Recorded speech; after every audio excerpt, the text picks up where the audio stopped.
La Biblia, un libro extraordinario, compuesta por 2 testamentos, el Antiguo y el Nuevo, conformado por el Pentateuco desde Génesis hasta Deuteronomio, los libros históricos desde Josué hasta Esther, los libros poéticos de Job a Cantares, los profetas mayores desde Isaías hasta Daniel, los profetas menores desde Oseas hasta Malaquías, el Nuevo Testamento, los Evangelios, de Mateo a Juan, el libro histórico, Hechos, las epístolas paulinas desde Romanos hasta Filemón, luego las epístolas generales desde Hebreos hasta Judas, y el libro de profecía, Apocalipsis. Los Evangelios. Mateo el recaudador. Era un cobrador de impuestos, considerado por sus paisanos como un traidor de la patria. A pesar de sus riquezas, vivía despreciado y con temor a sus compatriotas judíos, es decir, nunca estaba tranquilo. Mas sin embargo, la Biblia nos narra que él tuvo un encuentro con nuestro Señor Jesucristo. En Mateo 9:9 nos dice: pasando Jesús de ahí, vio a un hombre llamado Mateo que estaba sentado al banco de los tributos públicos y le dijo: sígueme. Y se levantó y le siguió. Mateo lo dejó todo y siguió a Jesús. Desde entonces estuvo con él, escuchando sus palabras y siendo testigo presencial de cada hecho que ahora leemos en el Evangelio que lleva su nombre. Uno de los propósitos de Mateo al escribir el Evangelio de Jesús fue demostrar al pueblo judío que Jesucristo era el Mesías prometido, el ungido de Dios, para darle libertad, el cual hacía mucho esperaban. Para lograrlo, a través de su escrito, continuamente citó las profecías del Antiguo Testamento, que se cumpliera en la vida, ministerio, muerte y resurrección de Jesús.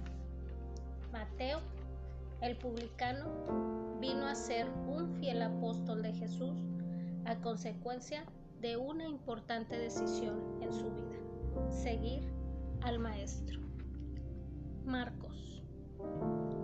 La Biblia nos dice que inició el primer viaje misionero con Pablo y Bernabé, que era sobrino de este último y que los abandonó.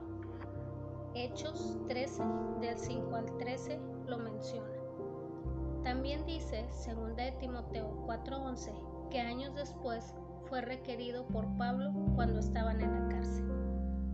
Se piensa que en la casa de Marcos se celebró la Cena del Señor.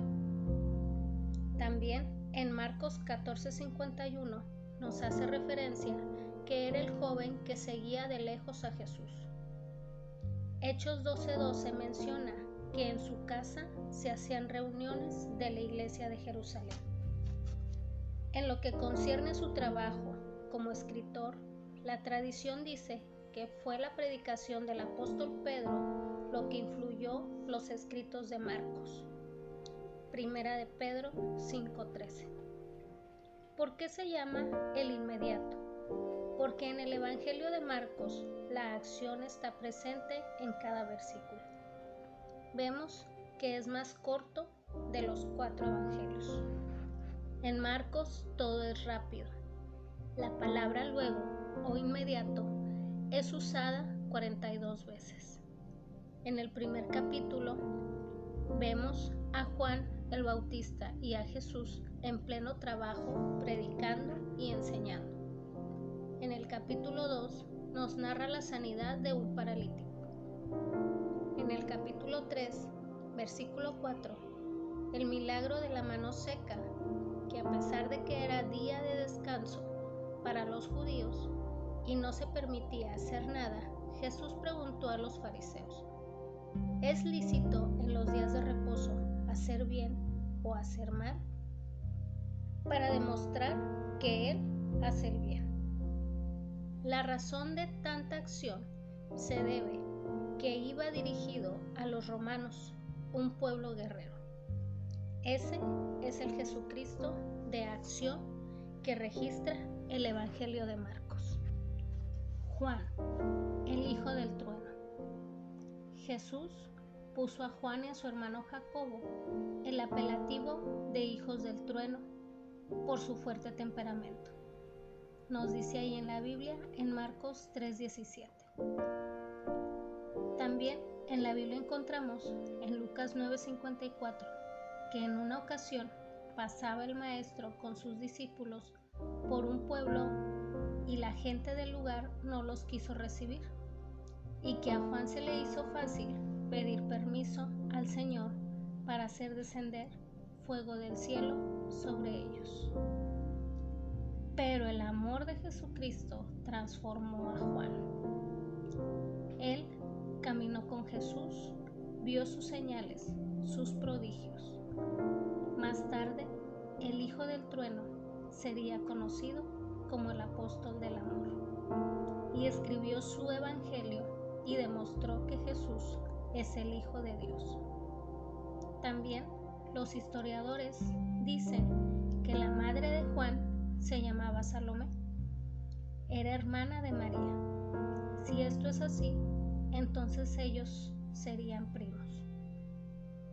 Como los demás discípulos, Juan presenció la sanidad del ciego, la multiplicación de los panes y los peces, entre otros milagros. Entre los discípulos de Jesús había de todo, y sin embargo, Él se ocupó de salvarlos y transformarlos para que le sirvieran en especial a estos tres personajes, Mateo, Marcos y Juan.